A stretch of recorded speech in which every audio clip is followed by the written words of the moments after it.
والله الزيارة من أول ما ابتدينا، من فترة ما تعاقدنا مع بعض أو قلنا إن إحنا هنروح نعمل الزيارة لحد ما أنا واقف.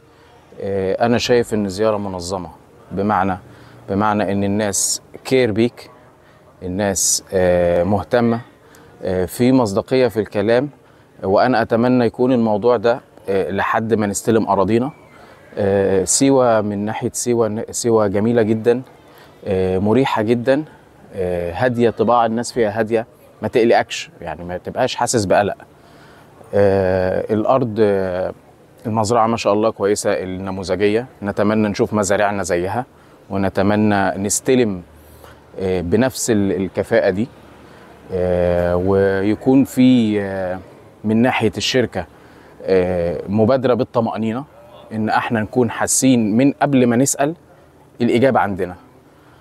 وأتمنى لهم كل التوفيق. الصراحة هم ناس هارد ووركر جدا، بتحب شغلها، وده اللي واضح في اللي أنا شفته ولمسته بإيدي. رحت شفت الشغل، رحت شفت الحاجة في الصحراء موجودة، الناس بتشتغل، بتستلم فسايلها، في شغل بيتعمل. وأتمنى إن الشغل ده يكون دايما كده، لأن كل ما الحاجة بتكبر كل ما المفروض يكون في كنترول عليها. فأتمنى يكون الكنترول موجود، وفي نفس الوقت في زي مرحلة من مراحل الاستمرارية بنفس الليفل، يا إما نطور من نفسنا بس ما نقعش. وأتمنى يكون ده موجود إن شاء الله بإذن الله، وكل التوفيق ليكم إن شاء الله.